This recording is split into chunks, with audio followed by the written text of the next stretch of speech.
Welcome once again to our show, The Bright Spots. I am Dr. Fred Smith at Houston Graduate School of Theology.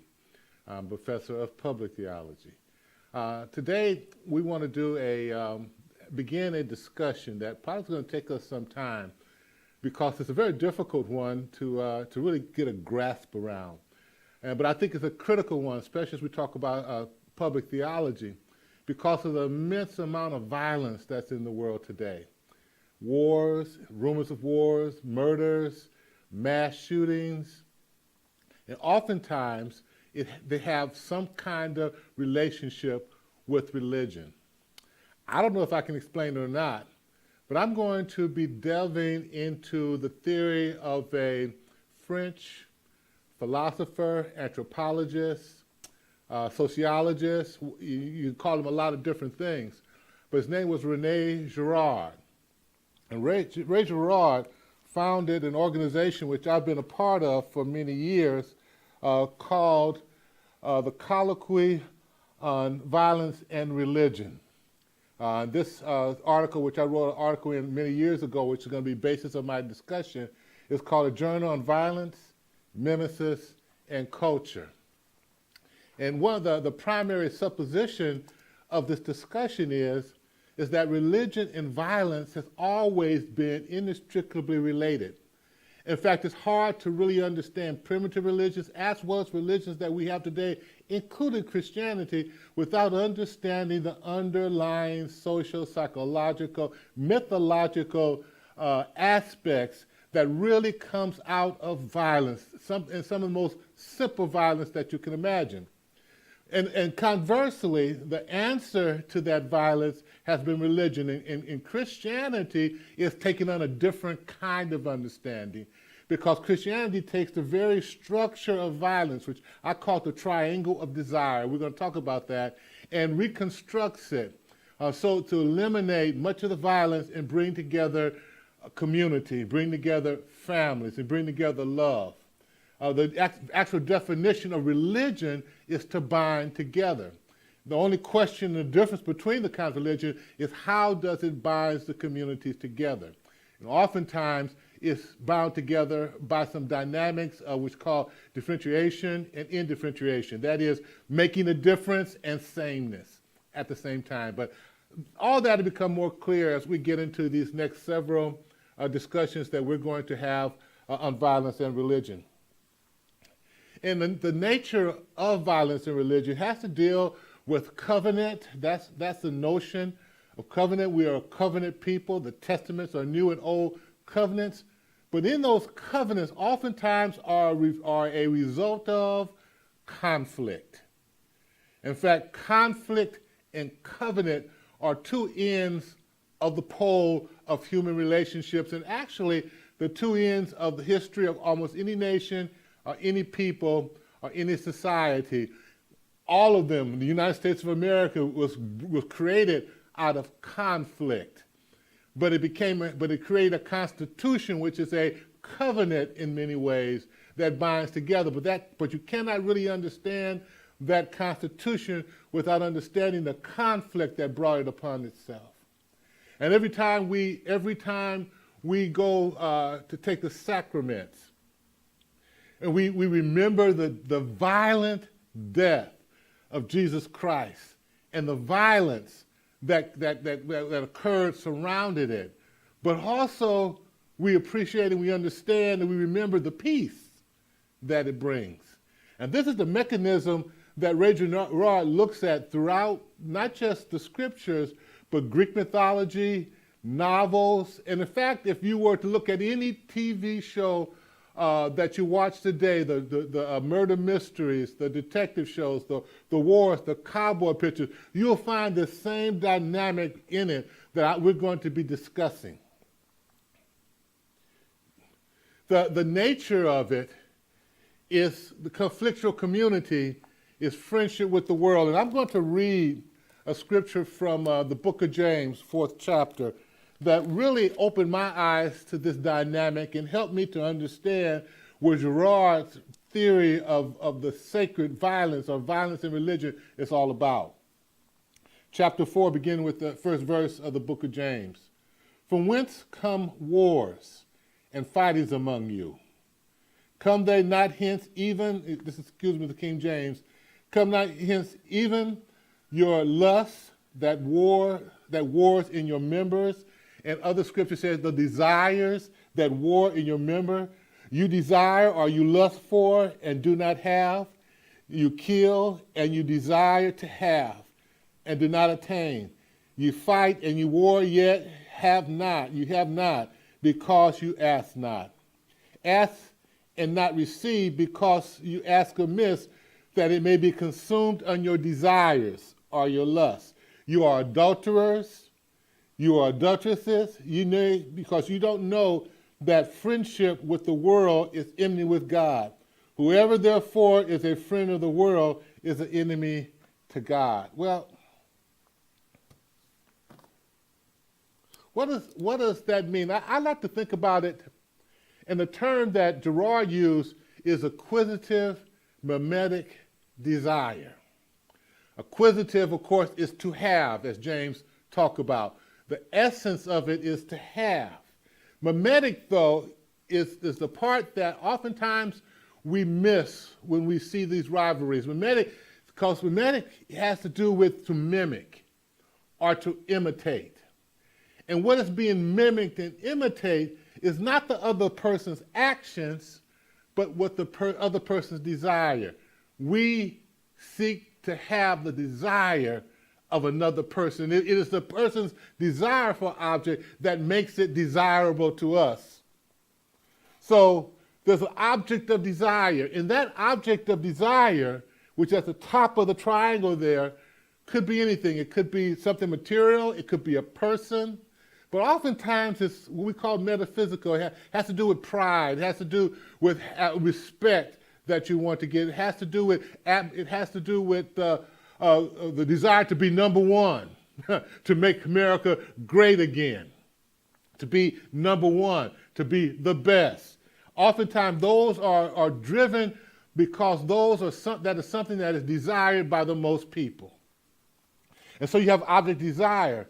And then it's yourself, me.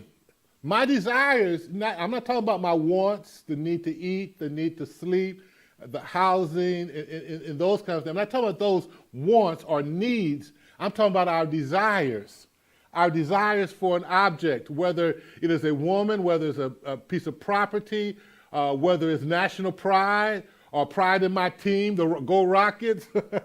the desire is really created by something or someone you look at as your model, as your role model, so to speak.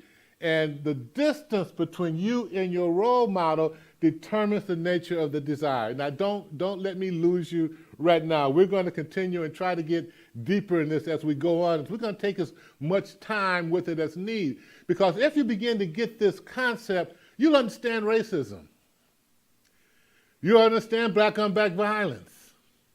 You understand why you and your twin sister or brother don't get along very well, or you and your older brother and older sister don't get along, and you wonder why it is. It has to do with this dynamic here.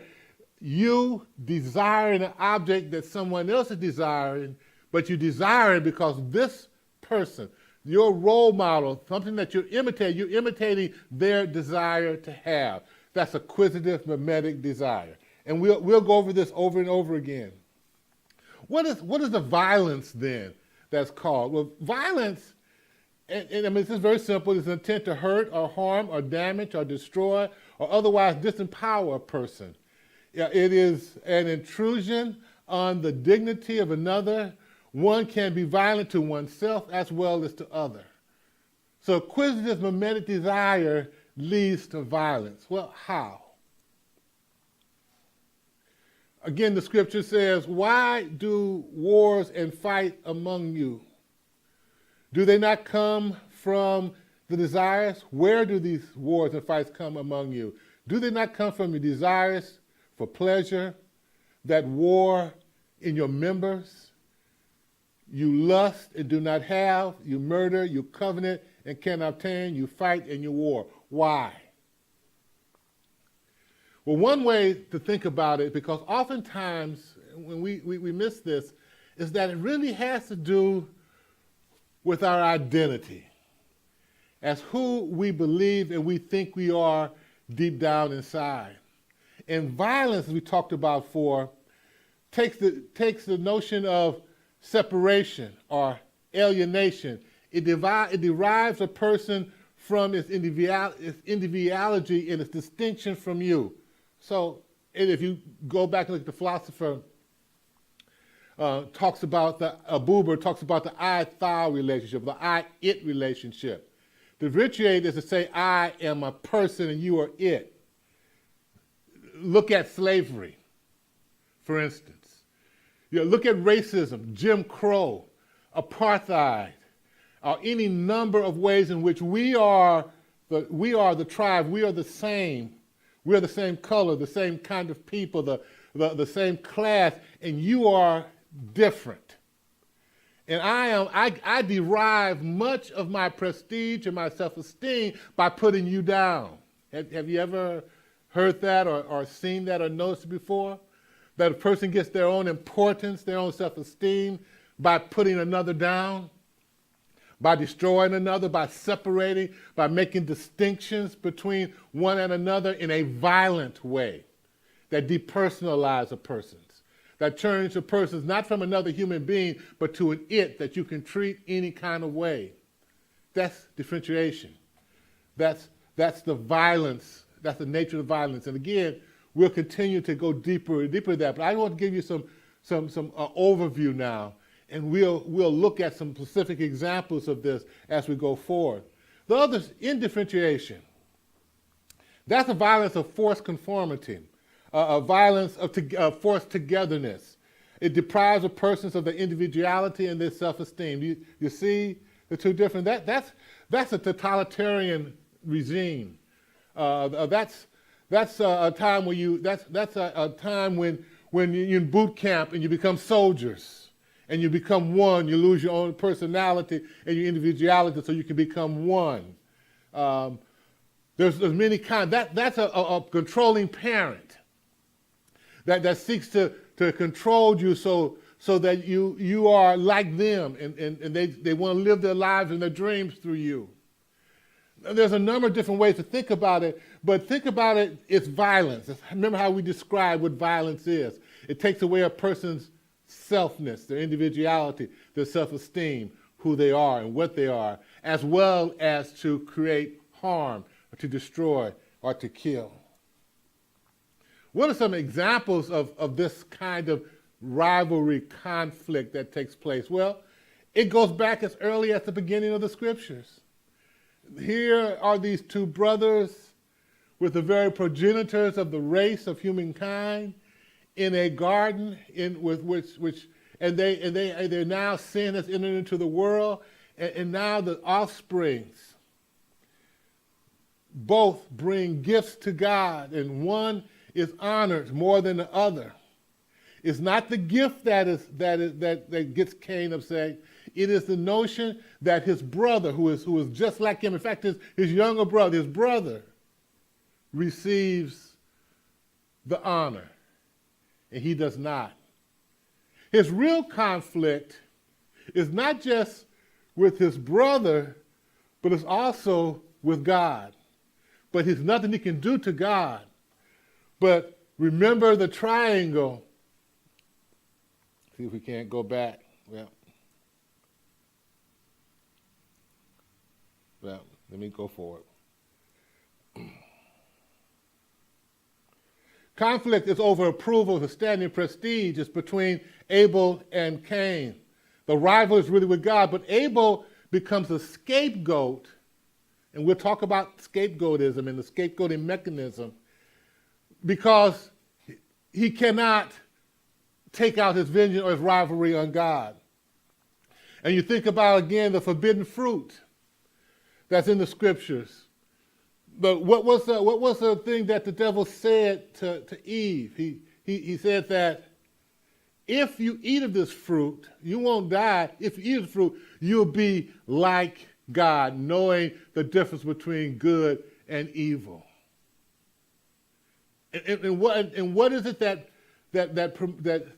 really drove Eve and Adam? It was not so much that they had all the fruit in the garden, but this was forbidden fruit because it was fruit that would make them equal to God or like God. They already created the image of God, but that wasn't enough. The Tower of Babel. You remember that? The men, human beings, were one language. They were one people, and they had real power, and they began to build the tower all the way up until they were to reach God himself. And the rivalry took place because of our desires. And we can go on, with this analogy. But the notion is that in James is describing what is called acquisitive mimetic desire, because he said the issue is that you take the world as your model. You seeking the pleasures that the world wants. The lust that you have is not so much the lust that comes from your desire, your needs, but it comes from an object or a model. For instance, some of you may have children, babies, and for Christmas time you buy the children toys. Both of them are equal value. Both of them are the toys that you believe that your children would enjoy. But one child picks up a toy and seems to be enjoying it more than the other child. The child will put down his toys and try to take away the toy from his other child, not because of the toy's intrinsic value, but because of the enjoyment that toy seems to be giving his role model. I have one. I have another example that brings it a little bit closer to home. Have you ever had the case where you and your girlfriend break up, and then your best friend start going with your girlfriend? Huh? The rival is not someone, you don't want the girl, but it is the desire. It is the desire that this friend of yours have placed upon this young lady that rekindles your desire. That's known as jealousy in often cases. What's the nature of jealousy? It is not just the desire over that person, but it is or that thing. It's not just the desire for it, but it is jealousy, or it is desire. It is what you see that the other person is getting from it that you want. It's their desire that you're imitating. So these rivalries, these conflicts, are really oftentimes not between your boss. Your boss can get a $1 million raise, and you won't envy him at all because that's way out there. That's above you. However, if your coworker gets a 10-cent raise, you are up in arms and ready to fight. These are basic human emotions and human things. So ultimately, the conflict is with God, and it's idolatry. Idolatry. Friendship with the world. Placing the world, or what the world desires, above what God desires. So desire, in this case, this yearning, this orientation of the self towards an object can take two forms. One that is acquisitive mimetic desire, which we say is the source of rivalry, which is the source of violence. Violence of both differentiation, that is, I am who I am because you are less than me. And the rivalry of to have, to acquire. But there's also intimate mimetic desire.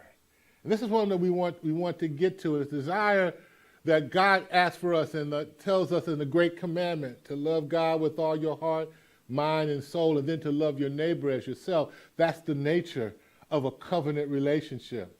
So lust to have, to possess from one's own enjoyment, or love is to be in relationship of the most intimate kind. Oftentimes, you see those two together, but those are the two opposite poles of covenant and conflict. Both are socially mediated. And it's the mediation that we need to get down to and begin to talk to. What is your role model? Who is it that you are? What is it that you're imitating? Not their actions, not their character, but what they desire most. So again, when we talked about the conflict, mimetic rivalry between Cain and Abel in Genesis 4 and 10, if you do well, you will be accepted. The rivalry is to be number one. Abel has received acceptance and is number one. And this is what Cain desire to be number one. It's because Abel, his brother, has it and he does not. So the conflict is not just over some object or something or some person or some land, but it's over, it could be over something like approval and standing and prestige. As you look in the inner cities and many of our communities where many die because of what they think is disrespect. And they seek and they do tremendous feats of sometimes horrible feats. Why? To gain respect of the world. Cain conflict was not just with Abel, but was with God over the forbidden fruit, to be God, to conflict with God. But we take out that conflict of being like God, not with God, but with our neighbor. With someone who we want to differentiate ourselves from. I'm Cain and you're Abel. For someone you want to be exactly like you, to imitate you. You are forced to be my slave. I own you. You're it. But this desire takes place in different ways. Again, you have the object of desire. You have the subject of desire.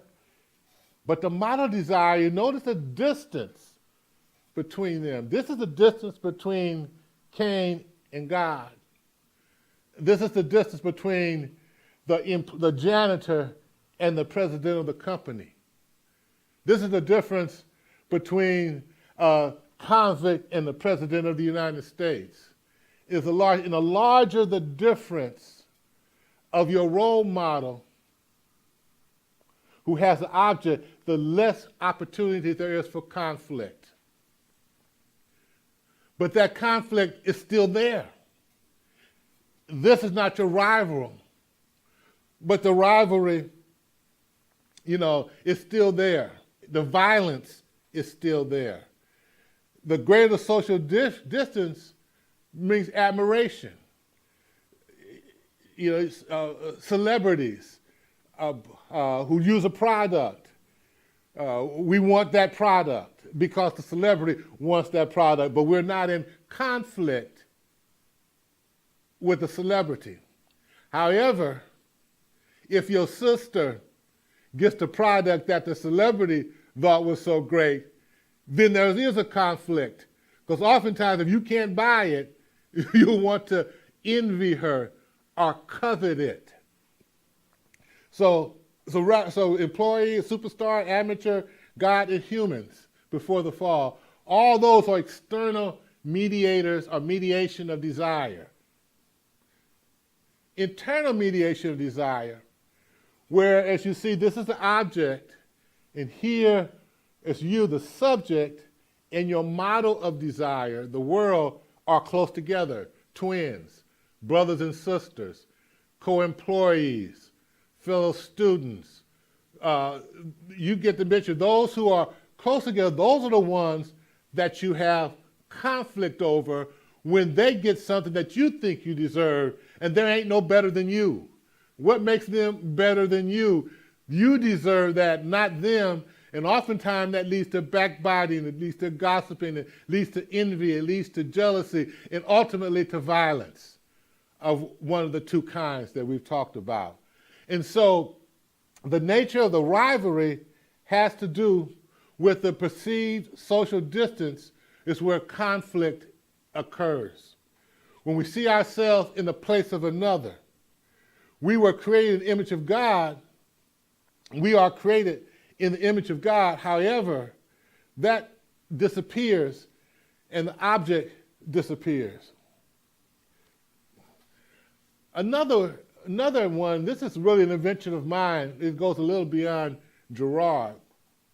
And I will touch this, but this really gets into when we think about black unvoxed violence, when we think about suicide, when we think about patricide, when we think about those kinds of things, but mostly when you think about internalized oppression, self-hate, no esteem.